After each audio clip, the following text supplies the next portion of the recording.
Back in 2014, Reza Aslan came out with his book, Zealot, The Life and Times of Jesus of Nazareth, basically a collection of theories that actual scholars laughed out of the halls of academia decades ago.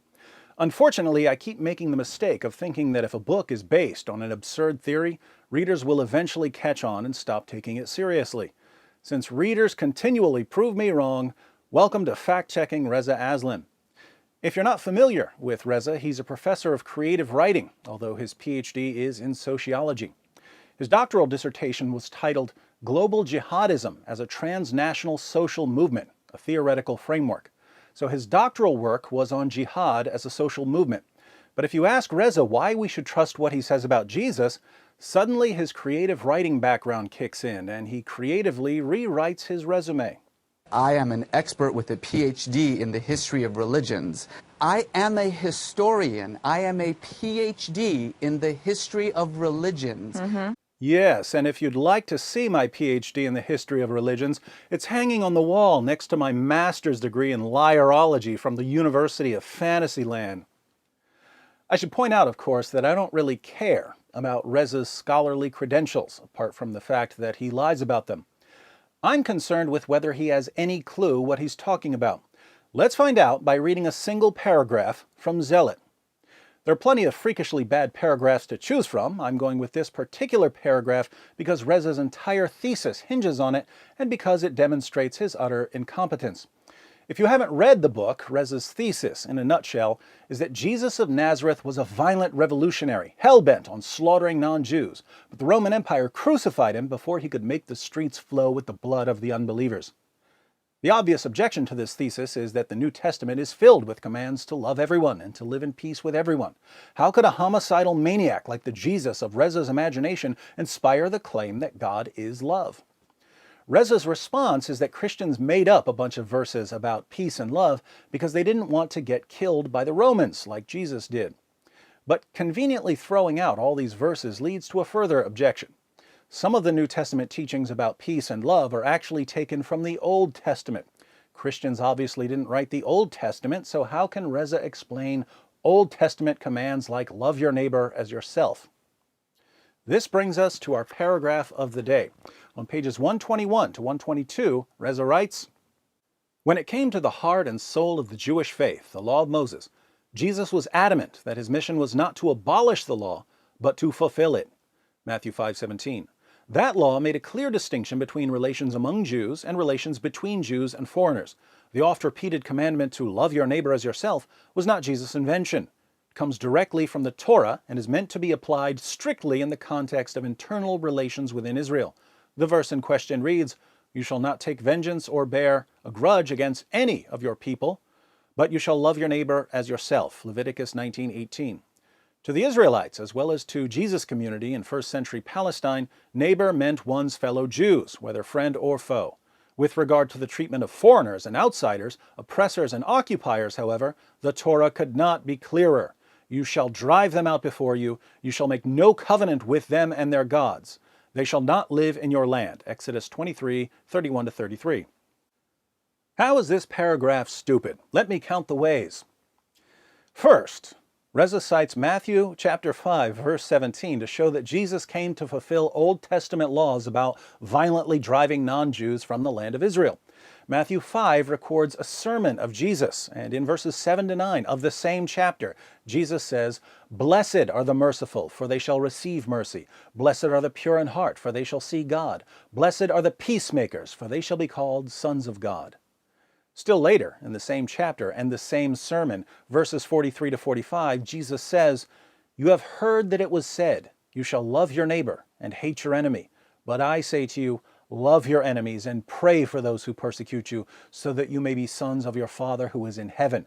For he causes his sun to rise on the evil and the good, and sends rain on the righteous and the unrighteous." Now, as a rule, if you're trying to make the case that Jesus was a murderous psychopath, it's pretty odd to cite a verse that's sandwiched in between two great big slices of peace and love. If your method is to go through a text, pick a couple of verses that you can squeeze into your theory, and then throw out all the verses that conclusively prove your theory wrong, you can use this method to defend any theory about anyone. And if your method can be used to defend any theory, no matter how ridiculous, probably time for a new method. To be clear, I am a scholar of religions with 4 degrees, including one in the New Testament and fluency in Biblical Greek.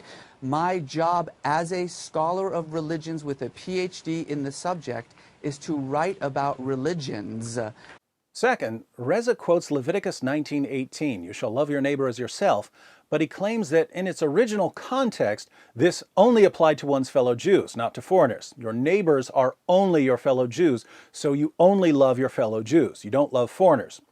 Here we have to wonder whether Reza bothered to finish reading the chapter he's quoting, because later in the same chapter, Leviticus 19 verses 33 to 34, we find, "When a foreigner resides among you in your land, do not mistreat them. The foreigner residing among you must be treated as your native born. Love them as yourself, for you were foreigners in Egypt. I am the Lord your God." Now think about this. In the New Testament, Jesus says, "Love your neighbor as yourself." Given the other things Jesus says, it's pretty clear that Jesus means love everyone. But Reza throws out most of what Jesus says about loving people, insisting that Christians made these things up. That leaves us with the original meaning of love your neighbor as yourself. What did this mean in the Torah? Reza says that love your neighbor as yourself only applies to one's fellow Jews, and he quotes the verse in Leviticus 19. But right there in Leviticus 19, God says, in case you're wondering if you're only supposed to love your fellow Jews, let me make this so incredibly clear, even a creative writing professor masquerading as a historical Jesus scholar should be able to understand it. You have to love foreigners as yourself and treat them the same way you treat your fellow Jews. How could a self-proclaimed scholar of religions offer an interpretation that's the exact opposite of what the text clearly says, and then make this bogus interpretation foundational to his thesis? I am a professor of religion, including the New Testament. That's what I do for a living, actually. Third, since Reza didn't bother to finish reading Leviticus 19 and therefore has no idea that the passage commands Jews to love foreigners as themselves, he claims that the final marching orders of the Old Testament are to drive out foreigners and outsiders. And he quotes Exodus 23:31 to 33 as a command that applies to foreigners in general. "You shall drive them out before you. You shall make no covenant with them and their gods. They shall not live in your land." Here again, we have to wonder if Reza bothered to read the chapter he's quoting to show that foreigners were to be driven from the land, since in the very same chapter, Exodus 23 verse 9, God says, "Do not oppress a foreigner. You yourselves know how it feels to be foreigners, because you were foreigners in Egypt." God again reminds his readers that whatever planet Reza Aslan is from, there definitely aren't any signs of intelligent life there. But it gets worse. The command to drive them out has absolutely nothing to do with being a Jew or not being a Jew. This command refers specifically to driving out the Canaanites, and it wasn't because of their non-Jewishness. They were to be driven out because of their practices, which, according to the Bible passages that explain why they had to be driven out, included sacrificing their children to the god Moloch, ritual sex with animals, and men having sex with their own mothers. Interestingly, in Leviticus 18, the chapter that comes just before the chapter Reza quoted but didn't bother to read, God says that if the Jews do the same things the Canaanites did, they'll be driven from the land too. After listing the charges against the Canaanites, God tells the Israelites, "Do not defile yourselves in any of these ways, because this is how the nations that I am going to drive out before you became defiled. Even the land was defiled, so I punished it for its sin, and the land vomited out its inhabitants.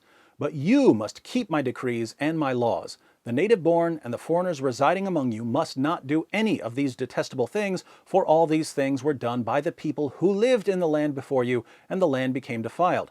And if you defile the land, it will vomit you out as it vomited out the nations that were before you."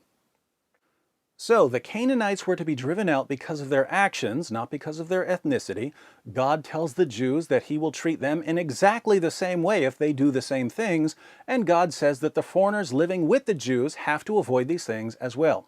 Not a word about driving out foreigners simply for being foreigners. In fact, just the opposite. The Torah assumes that there will be foreigners living among the Jews and orders the Jews to love them and not mistreat them. How could someone who constantly brags about being a scholar of religions get so much wrong in a single paragraph, especially a paragraph that's essential for the thesis of his book. Reza's imaginary PhD in the history of Western religions supposedly makes him an expert not only in historical Jesus studies, but also in Judaism, so how could he not even have a basic knowledge of the Torah?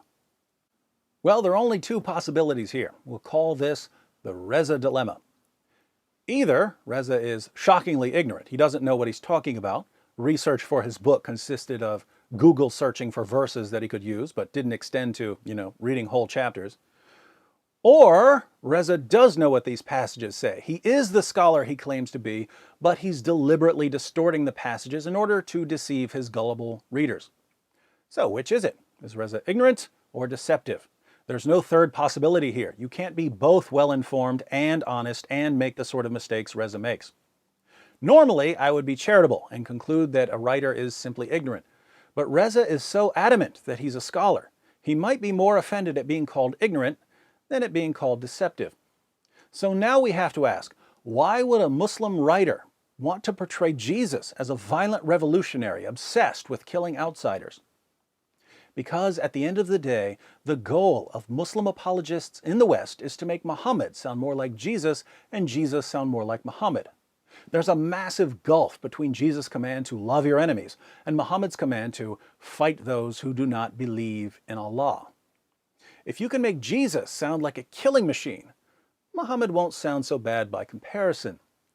The difference between Reza and Muslim apologists who share his goal is that Reza focuses on dressing his claims up in scholarly garb so that he can pretend his conclusions are the result of a careful and sober examination of the facts. Sadly, this is enough to dupe not only Reza's gullible followers, but also the simple-minded media. Welcome back, my guest tonight. He is a religious scholar, a best-selling author. His books include No God But God and Zealot. Please welcome back to the program, Reza Aslan. As a religious scholar, as a Muslim, as an American. Author and religious historian Reza Aslan. Unfortunately for Reza, by making so many blunders, even in a single paragraph, by showing that he doesn't even finish reading the chapters he's quoting, by concluding the exact opposite of what anyone with the ability to read would conclude, he makes it very easy for someone to come along, quote the verses that contradict his thesis, demonstrate that he's either unfathomably ignorant or deliberately deceptive, and prove to anyone with any noticeable degree of intellectual integrity that the scholarship that went into Zealot ranks right up there with the scholarship that went into the Da Vinci Code.